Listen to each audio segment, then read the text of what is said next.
I'd like to move on to the next item, which is also CNL. And it has to do with integrated strategy for decommissioning and waste management, as outlined in CMD 1652. And I understand that Mr. Keller will make the presentation. Good afternoon, Mr. President and members of the Commission. My name is Kurt Keeler, Vice President for Decommissioning and Waste Management at Canadian Nuclear Laboratories. With me on my left today are Pat Daly, Head of the Nuclear Power Demonstration Reactor Project, and Dan Coyne on my right, Head of the White Shell Laboratories Closure Project. Behind me is Jim Buckley, Director of the Near Surface Disposal Facility. This presentation is a follow-up to a commitment made to the Commission during our April appearance, where we committed to provide a broad overview of the decommissioning and waste management program at CNL. We appreciate the Commission scheduling the time for us to be here today.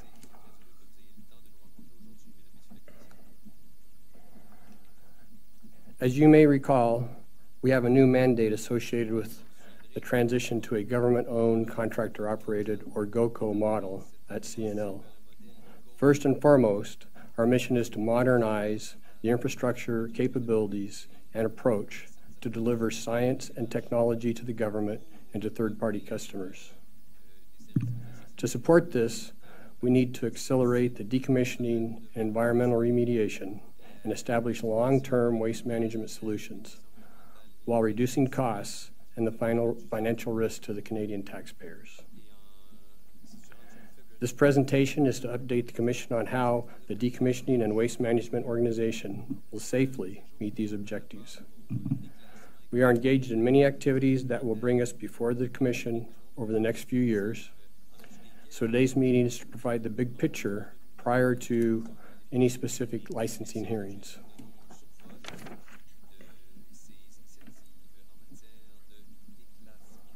The outline for this section of the presentation is to refresh the Commission on the government-owned, contractor-operated model at CNL, describe the scope of decommission and waste management within the context of the new mission, cover the vision and strategy to safely perform the work, and provide plans and progress at Chalk River. After I finish my portion of the presentation, I'll turn over to Pat Daly to review the Nuclear Power Demonstration Project and to Dan Coyne to provide an update on the White Shell Labs Closure Project.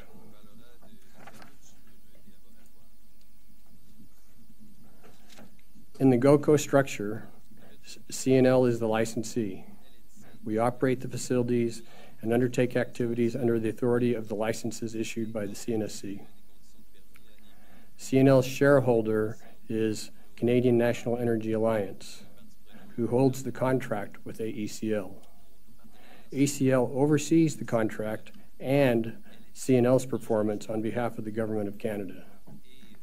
AECL also retains ownership of the sites, facilities, assets, intellectual property, and the decommissioning liabilities. AECL takes policy direction from the federal government through Natural Resources Canada. I'd like to point out the slide states agreements, plural, between AECL and CNL. While there is a site operating contract for CNL in general, there are also two separate target cost contracts for White Shell and for the nuclear power demonstration projects. I want to assure the Commission that as a licensee, we understand our responsibilities for safety and protection of the environment, and that these are our highest priorities. I can also assure the Commission that our contracts with AECL are aligned with these priorities.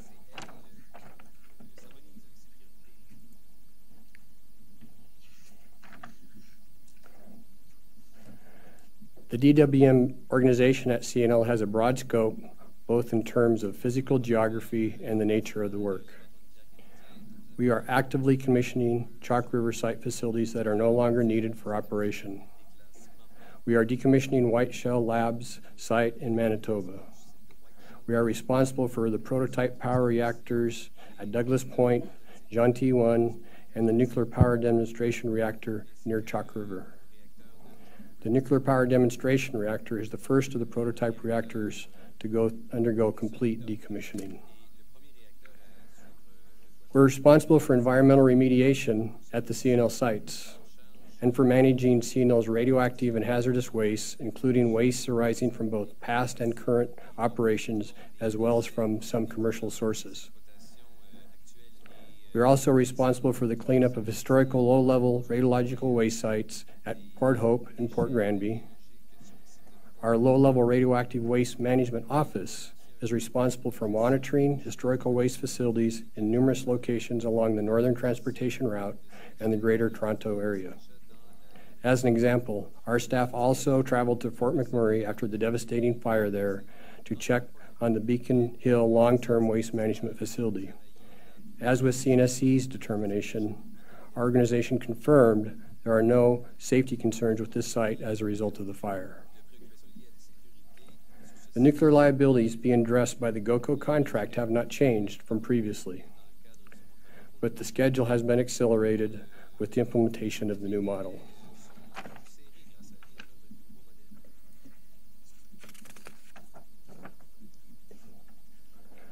Decommissioning and waste management's emphasis is on early reduction and eliminations of hazards and liabilities. With safety as the highest priority, we will accelerate decommissioning and site remediation at Chalk River, nuclear power demonstration, and at White Shell sites. And we will clean up historical low-level waste sites.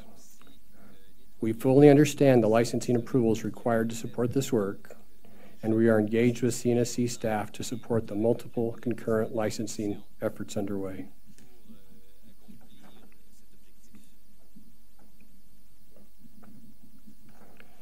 The vision of a revitalized Chalk River laboratory has been coined Vision 2026, which is now being incorporated into our 5- and 10-year plans. These plans include both revitalization and the elimination of legacy liabilities. The key DWM activities, and the ones we'll talk about more in detail today, are shown on the slide. As you can see from the table, we are advancing the schedule across the board, in some cases by decades. This will support revitalization and renewal of the lab and eliminate hazards instead of having to manage hazards in a temporary methods for many years. At Chalk River, the previous plan indicated we'd have a waste disposal facility in place by 2034. Our current plan is to have the near-surface disposal facility operational 14 years earlier in 2020. This is a key enabling facility, essential to support our plan for decommissioning activities, which reduces the hazards and paves the way for site revitalization. The acceleration of the new nuclear power demonstration and the White Shell sites will have more detail later in this presentation.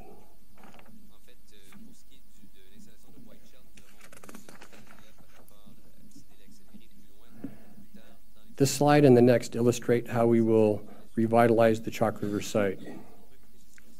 This is a map of the current built-up area of the Chalk River site, showing the buildings in the active area on the left is surrounded by the dark line, which is the protective fence, and the administration area on the right. Over the 10 years of the contract, our plan is to decommission and remove 122 structures at the Chalk River site, as illustrated by all the buildings which are in orange. At the same time, we will continue to operate many facilities, and we will build new ones to support the overall CNL mission. The one new building shown in purple on this slide is a new state-of-the-art laboratory for chemistry and materials research. Construction has just recently been completed. This lab will allow us to take down older buildings where this type of work has been taking place in the past.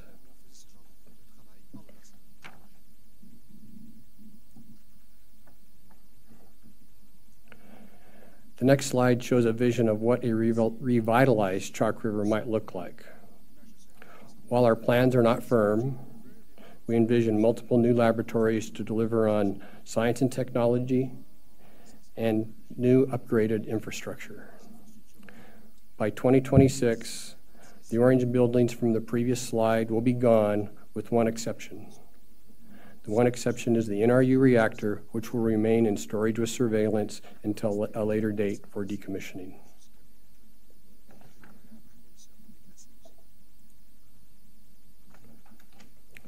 For completeness, here are some of the other major activities DWM will be performing, including completion of the Port Hope Area Initiative, completion of the treatment and disposal of the stored liquid waste at Chalk River site, completion of the highly enriched uranium repatriation. Additionally, we will continue risk reduction at John T1 and at Douglas Point prototype reactor sites.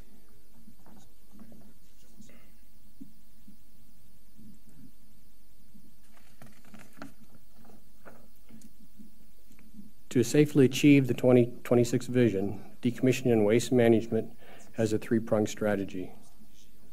The first element to achieve the strategy is focus, accountability, and leadership. The decommissioning and waste management program is in one organization at Chalk River reporting to me, with two key projects, the White Shell led by Dan Coyne and nuclear power demonstration led by Pat Daly, reporting directly to the Chief Executive Officer, Mark Lazinski, to ensure they get the proper oversight and support they need. We have an excellent group of leaders who have successfully and safely completed similar projects in other locations. And we are working with CNL staff on local knowledge and expertise. We have a clear 10-year plan with contractual incentives and penalties that align with safety first philosophy. We are using an integrated work teams to ensure that the resources are committed to the project's success. The final point I want to emphasize under this part of the strategy is the people. Implementing DWM strategy requires a significant increase in the resources at the site. We are working to retrain, redeploy CNL staff to engage them in the DWM mission. The second key element of the strategy is our technical approach. We recognize that accelerating the pace of decommissioning requires that we put in place an integrated strategy for all waste streams. This will start with the new near-surface disposal facility as a permanent solution for low-level and a small amount of short-lived intermediate-level waste, which meets the safety basis. We want to avoid temporary storage solutions and multiple handling of waste if possible. We believe that the optimal approach to decommissioning of the newer nuclear power demonstration reactor and the White Shell WR1 reactor is in situ decommissioning, which will be presented by Pat and Dan. Finally, everything we do is informed by international best practices. In the third element, we want to emphasize how importantly we treat the process. We are confident that our vision represents a safe, technically sound approach to achieve the mandate. However, we understand that none of what we are describing today is predetermined. We understand the engagement and the approvals required. We understand and respect both the environment assessment and the licensing process.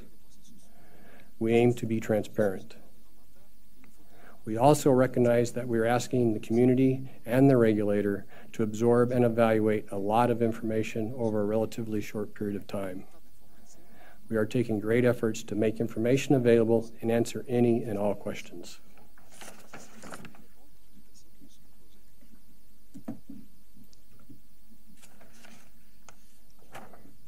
This slide demonstrates where rubber is going to hit the road in regulatory space. It shows our planning basis for regulatory submittals and commission appearances over the next 28 months. I want to stress that this is our current planning basis, and we recognize that all commission meetings and all hearing dates in the future will be scheduled by the commission. The schedule is aggressive, but we believe it is achievable, and we will do our part in making complete quality submissions to CNSC on schedule. The slide shows that we'll be before the Commission many times over the next 2.5 years on several different projects, as well as the Chalk River site license operating license renewal and the White Shell decommissioning license renewal. We are taking an integrated approach to the various approvals required. For example, we are coordinating the near-surface disposal facility environmental assessment and the site relicensing together. We are also coordinating our new approach to the White Shell WR1 decommissioning with renewal of the White Shell decommissioning license. Achieving the schedule will be a challenge, and we are communicating with CNSC staff to ensure we provide submissions that allow adequate time for regulatory review. We have an administrative protocol in place for the near-surface disposal facility, which is available on the CNSC's website. The protocol lays out the detailed schedule for CNL submissions to CNSC, aligned with the overall schedule for Chalk River site license renewal. We are developing similar protocols for NPD and WR1, as they have proven in the past to be effective mechanisms for ensuring the expectations for project deliverables are clearly established and communicated.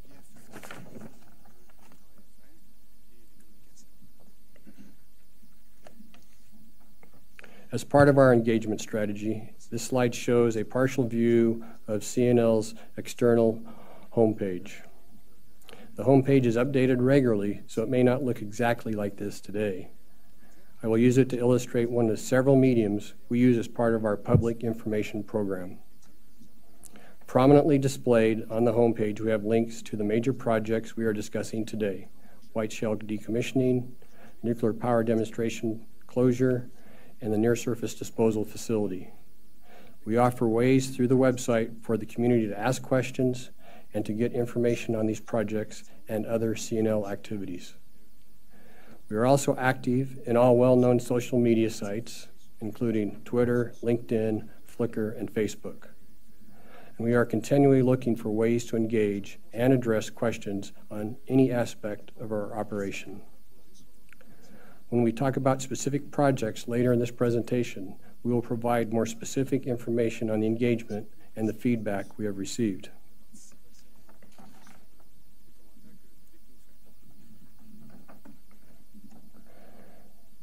Having reviewed the big picture view of CNL's scope, mandate, and strategy, I'd like to focus for a few minutes on important activities taking place at Chalk River. I'll be covering topics shown on the slide, some of which I've already mentioned, and providing more depth as part of the understanding.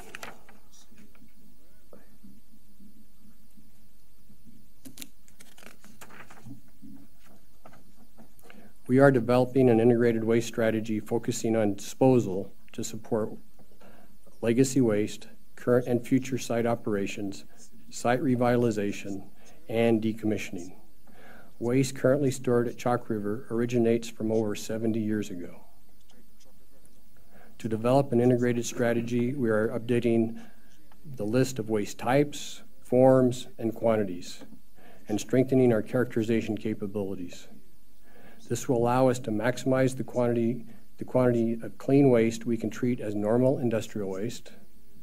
For waste that cannot be declared as clean, we want to maximize the amount which can go into the near-surface disposal facility. The waste acceptance criteria for the near-surface disposal facility will be determined from the design's performance assessment and the safety case as approved in the license. Other streams will be stored until permanent disposal strategies can be determined. Managing all this waste involves a lot of movement, and we are improving our processes to make it more efficient and avoid unnecessarily handling and storage of waste. Finally, we're improving our waste data tracking system, which is essential to ensuring we make control of all the waste. Development of this integrated strategy is a work in progress, but we felt it was important to let the Commission know we are taking a holistic view of the issue as we manage the volumes of waste in an efficient and safe manner.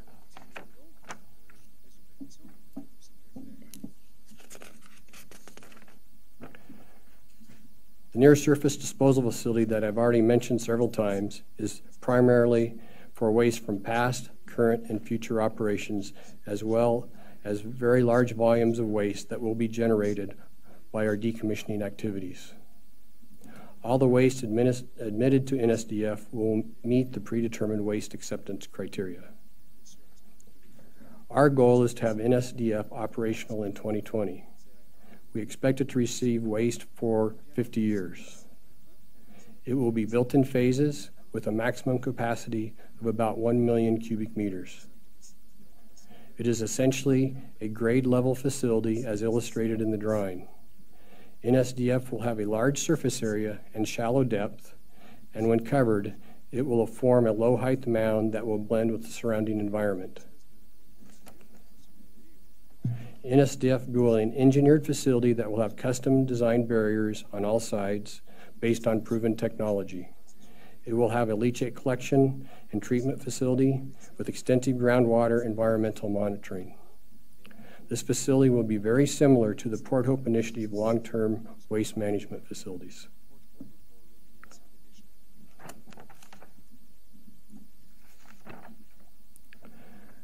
This slide shows the simplified high-level schedule leading up to active commissioning and start of operation for the near-surface disposal facility. We are well into the design and engineering work, and the environmental assessment process has started. We are just beginning the procurement process to ensure that we hit the ground running once we obtain regulatory approval. We are planning to receive approval to start construction in early 2018, with subsequent approval to start operations in early 2020.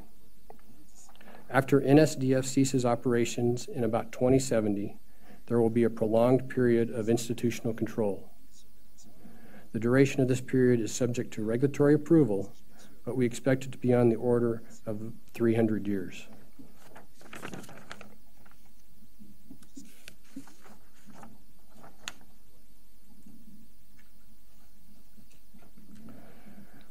We are well into the engagement process for the near-surface disposal facility. And in many of our engagement activities, we include nuclear power demonstration closure project at the same time, given the close proximity of the two projects. We have reached out to municipal leaders, community members, indigenous communities, and interest groups through meetings, multiple open houses, and several on-site orientations. We have sent over 60,000 flyers, 55,000 flyers out in mailings across the province. We have responded to individual requests for information from both individuals and organizations, and we are proactively informing those we know are interested and the community at large when we have new information. There is definitely an interest in our projects, and we welcome the engagement. Further engagement activities are scheduled for this fall, actually starting next month, and throughout both the NSDF and NPD closure project schedules.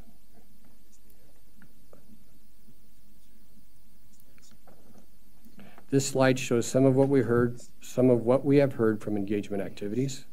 There has been positive feedback and encouragement that we are taking action to reduce hazards in a permanent way. As you can see, a number of questions and issues have been raised, and we take them all seriously. Where we were not able to provide immediate responses to questions, we will address the feedback in subsequent phases of the project, primarily in the environmental impact statement.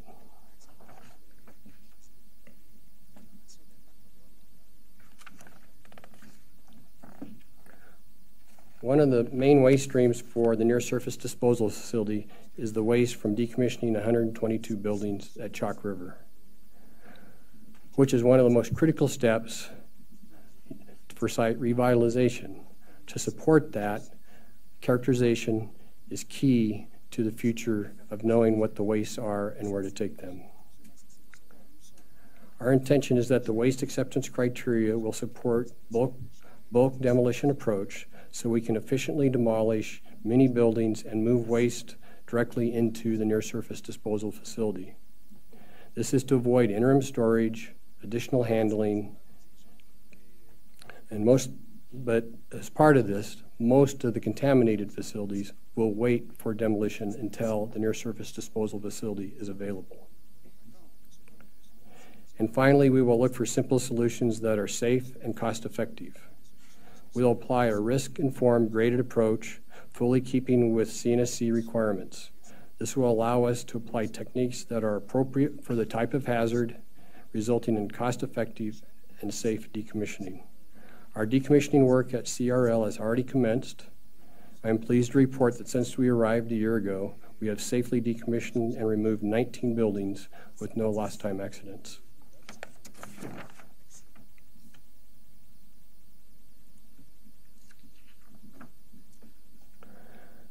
The final slide of this section of the presentation addresses environmental remediation at the Chalk River site.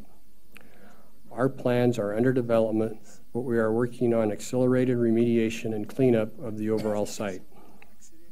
First, we need to establish clarity on the cleanup criteria and the intended future use. This will inform the risk-informed cleanup levels required for the future. We will enhance the environmental data management system so that we can better understand and analyze the environmental status and impact of our activities. This will support improved characterization and will allow us to identify gaps needed to support remediation decisions. Importantly, we are commencing evaluations to remove sources of groundwater contamination. The Commission will recall that underground plumes at Chalk River are a source of discussion at every license renewal and sometimes in between. If it is feasible and makes sense to eliminate the source in an accelerated fashion, we will do so. In terms of the timing of major remediation at the Chalk River site, it cannot start in a big way until waste disposal is available. And you're probably aware by now how important the near-surface disposal facility is for all these activities to come together. The final point here is that we intend to use the low-level contaminated soils at the Chalk River site for much of the fill at the near-surface disposal facility. This fulfills two important purposes. First, it provides the bulk internal structure for building debris in the landfill. And second, it means we only have to clean it and move the material once. This concludes this part of the presentation. I'll now ask Pat Daly to go through the NPD closure project presentation. Thank you, Kurt. Good afternoon. My name is Patrick Daly. I have responsibility for the NPD, or Nuclear Power Demonstration Closure Project. During this presentation, I'll go through our strategy, our plans, and our approach for that closure. NPD was the first CANDU reactor, and it was the first prototype reactor to demonstrate nuclear electrical power generation in Canada. The current photo that you see on the slide there, that is the current configuration of the plant at this time. When it operated from 1962 to 1987. When it shut down, there were numerous other buildings on site, including training facilities, administration facilities. Those have all been removed shortly after they shut down in '87. In addition, much of the above-grade equipment was removed from inside the building. For example, on the commonly referred to as the secondary side of the plant, the condenser, the turbine generator, the control room, all those things are gone. So what is left is what is below grade. MPD is currently under storage with surveillance, and it has a decommissioning license. As we go through our closure project, safety of both employees and the public will be the overriding priority for the project, followed by and including environmental. One thing I would point out on that photograph is the ventilation stack, which is a prominent feature right in the middle. That is a very important part of our project because it does impact a species at risk, and I'll go into more details in a little bit. Following shutdown in 1987, MPD was defueled. All fuel is removed from the site and is stored at Chalk River at this time. In addition, all the systems were deactivated. The heavy water was drained. The systems were flushed and dried, and then there is no No heavy water, no light water, and again, all the systems have been deactivated at the site. The radiological hazards that remain are principally the hazards associated with activation products, with the reactor, and the biological shield around the reactor, and then contamination, residual contamination in the heat transport system, like in the boiler room and the fuel bay.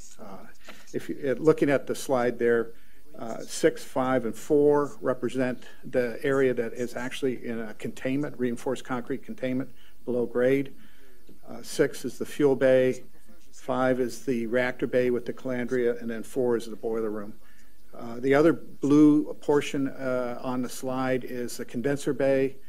All the equipment from that area has been removed, and then the above grade structures represented as 1, 2, and 3. When we finish closure, those structures will be removed, and the bulk of that debris will be placed into condenser bay. For MPD, our preferred approach, and we'll go into more detail, is to take the lower containment structure with all the intact reactor systems and equipment and entomb it. We call it in situ decommissioning, but it will be grouted in place with a reinforced concrete cap and then an engineered clay cap on top of that to disperse water. CNL will be applying to CNSC for an amendment to its license to allow us to go into active decommissioning. And we're in the process right now of developing our environmental impact statement, our safety basis, our detailed decommissioning plan, and the other documents that are going to be required by the CNSC. Safety is our #1 priority. We firmly believe that if our employees don't get hurt, the public is not in danger of being hurt. So we focus on our employees, we focus on the public, and then finally, the environmental impact. Just a little bit of background on MPD. There's approximately 1,000 acres. MPD is located about 30 kilometers northwest of Chalk on the Ottawa River. There's approximately 1,000 acres at the site. Of those 1,000 acres, there was 25 acres impacted by construction, and currently there's about 6 acres that are under license. So it's a very small footprint that's been impacted, and within that area that's going to be impacted by our closure process, the ventilation stack is an area where there is a species at risk. Our original plans were to design and build an alternate habitat and then remove the stack. After engaging with stakeholders, regulators, including Environment Canada, we've decided the best approach is to leave the stack. So we have analyzed the stack, and when we're done, the stack will remain to support a roost for the chimney swifts in the future going forward. Again, our tentative schedule right now, overall duration, we're looking to have final closure by May of 2020 is our target. The proposed end state is to, as I mentioned on that previous slide, is to have all the reactor systems within that reinforced concrete containment grouted in place to encapsulate the systems and demolish the above grade structures. Right now, then we would install a reinforced concrete cap and an engineered clay cap on top of that to disperse any surface water away from the entombment. And we believe this will offer the most robust long-term final state for MPD. So it will become a near-surface disposal facility in itself when we're finished. This will be an equivalent of one. We have no intention of bringing anything into MPD. It's only what exists there now below grade that will be entombed. Nothing else will be brought in. As I mentioned about the footprint, the actual footprint of just the entombment area is about 150 meters by 50 meters. That's the square footage if you're looking down on top of it. When we're finished, we've amended the license. Approximately 950 acres will be available for other uses and be returned to ACL for consideration for future use, for whatever use they deemed appropriate. And as I mentioned, the ventilation stack will remain for the chimney swifts. As we go through our process with the environmental assessment, we have looked at alternatives. What I've described to you is our preferred alternative. The other alternatives is a partial removal of source term or removal of everything below grade. And in doing that, it would mean packaging, transport to chalk for interim storage, and then eventually at some point when permanent disposal was available, it would be disposed of at chalk. Those are the alternatives. We believe our approach is not only the most robust approach, given the fact it already is contained within a reinforced concrete containment, but it also minimizes exposure to employees, both from an industrial safety, industrial hygiene, and from an ALERA point of view, as well as eliminates unnecessary transportation of waste on public highways and multiple handling of waste at the Chalk River site.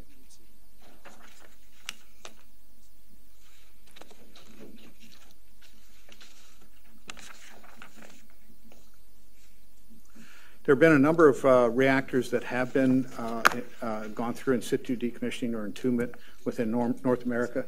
There were 3 reactors that were entombed back approximately 45 to 50 years ago. These were small test and research reactors. The institutional controls placed on them involved periodic monitoring of groundwater. And to date, nothing has been detected of migrating out of any of these facilities at that time.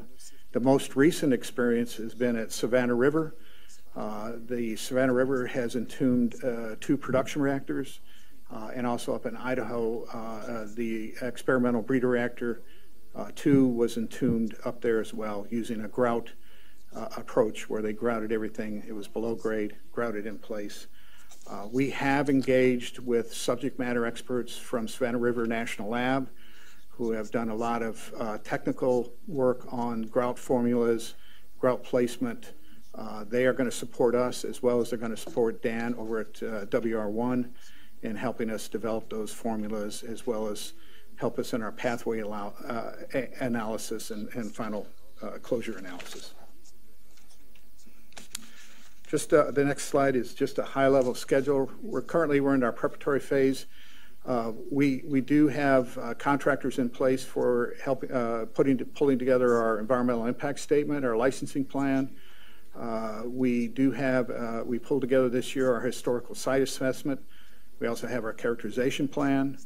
We're doing some work inside the facility to ensure that we can place individuals back into the facility safely, because the facility nobody's worked in the facility for 30 years. We put them back into the facility safely so they can do the final characterization sampling inside the building that, again, will support our license submittals.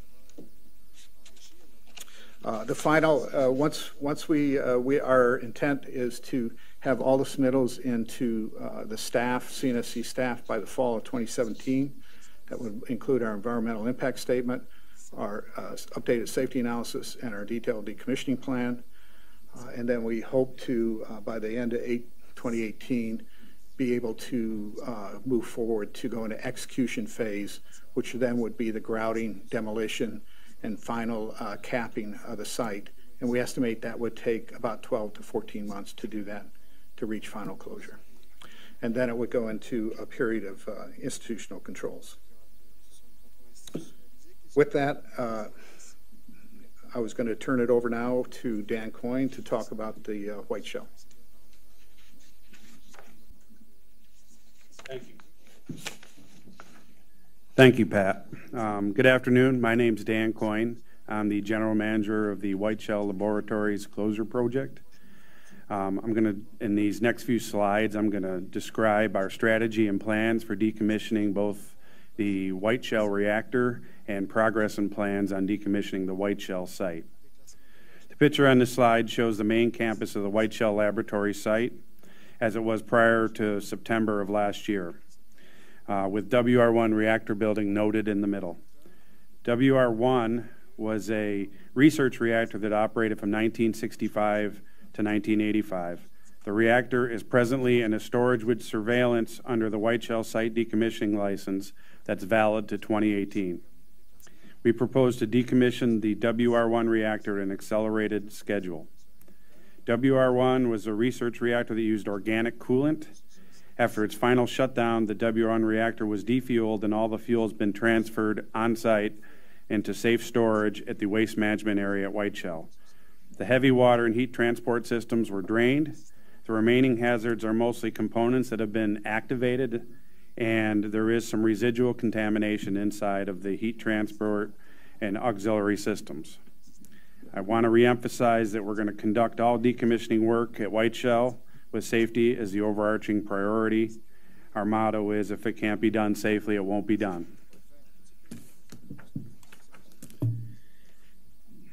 This slide shows the early progress on Building 300, phases 4 and 7. Building 300 is a former analytical lab facility at Whiteshell. The demolition is now complete. It was the first demolition of a former nuclear mission building at Whiteshell. The slide illustrates a good example of the demolition approach we are following at Whiteshell, which is quite simple and involves heavy machinery to quickly, efficiently, and safely demolish buildings like the one shown in the photograph. The more laborious part of decommissioning involves the removal of facility systems, components, decontamination, and final survey prior to demolition, which all happened prior to our assuming the contract and after we got the contract last September. In April of this year, the Commission received a comprehensive update on the status of the decommissioning of the Whiteshell site. Therefore, I will focus on progress since then and our plans for the remainder of 2016-2017. This slide provides a visual representation of the 11 buildings scheduled for demolition during 2016-2017. Those indicated in yellow, including Building 300, have already been demolished. They include Building 300, as I spoke of earlier, Building 505, where soils research was conducted, Building 509, a civil utility test building, and Building 504, which is used for engineering development and test. The other buildings with the white X's are planned for this year. They're mostly non-active support facilities with the exception of Building 411, which is in the upper center part, and that is the former decontamination center at Whiteshell. And that is currently operationally clean, and we're continuing with scoping surveys prior to demolition. Turning now to the WR1 reactor, as shown on this slide. The reactor is the void in the center below grade as depicted in the picture. The nuclear systems below grade are in a concrete containment, which make WR1 a good candidate for entombment or in situ decommissioning, which is our proposed approach. The general characteristics of in situ decommissioning have already been covered by Pat, so I'm not going to repeat them. The section below grade shaded in blue on this slide will remain at the site as is, but encased in grout, covered with an engineering cap to contain underground structures. The specific grout will be tailored for the specific characteristics of WR1. This slide summarizes the methodology we propose to follow for decommissioning of WR1. It consists of the following steps. Environmental assessment has been initiated and is currently in progress. We will develop a detailed decommissioning plan detailing our approach. It will be submitted to CNSC staff for acceptance through the normal licensing process. The next phases in the process will include work planning and engineering, deactivation of operational systems, grouting reactor systems in below-grade areas, demolition of the above-grade structure, and construction and emplacement of the engineered cover. Ultimately, the entombed reactor is planned to be covered and landscaped to blend in with the surrounding environment as depicted on this slide.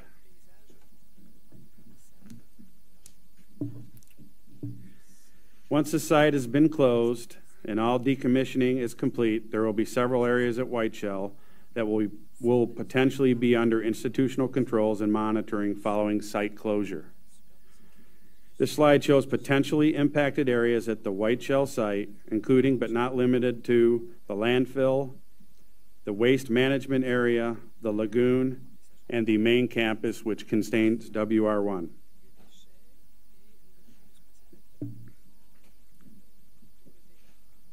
The target timeline shown on this slide indicates our proposed objectives of achieving closure of WR1 by 2020. Decommissioning of all other buildings and site remediation activities are planned to be completed by 2024. At that point, the site will be declared closed and a period of institutional controls would follow. The end date for institutional controls is to be determined through regulatory action, the regulatory process, excuse me. Our CNL team at Whiteshell has been busy throughout 2016 coordinating and conducting local engagement activities. This slide provides a summary of these activities. We're proactive in communicating with the public through newsletters and our Public Liaison Committee. We are responsive to requests for information and tours as demonstrated by the site tour given to CBC Radio Canada and our response to letters to the press. We have held multiple public information sessions in the local community and are engaging with Indigenous communities to ensure they are aware of information that is available and opportunities to visit the site.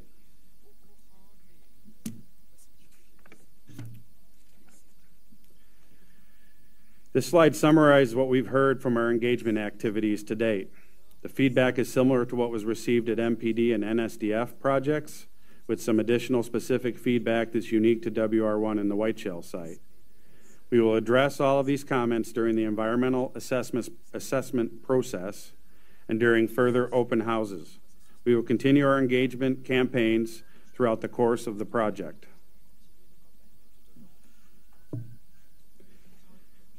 I'm going to end my part of the presentation, but not without showing this slide here. This is our vision of Whiteshell site in 2024. Note, this does not include any institutional controls that could be in place, nor any future regrowth opportunities that we are engaging with the community on. Our measure of success will be completing this work safely and leaving a solution that's protective to human health and the environment. With that, I will now turn the presentation over to Mr. Keeler. Thanks, Dan. Kurt Keeler for the record. Our goal today was to describe the new mandate for CNL's Decommissioning and Waste Management Organization and how we've responded to it with a new vision and clear strategy for that vision. Through all our activities, safety remains our highest priority and always will. We have described the three most significant early projects: the near-surface disposal facility, the project to decommission the NPT reactor at Rolfton, and the acceleration closure of the Whiteshell site. We have also described how our decommissioning activities are supported by an integrated waste strategy. Finally, I want to emphasize that CNL is committed to transparency and truly meaningful engagement throughout all of our activities, including the decommissioning and waste management. Thank you very much for your attention, and we'd be happy to address any questions at this time. Thank you.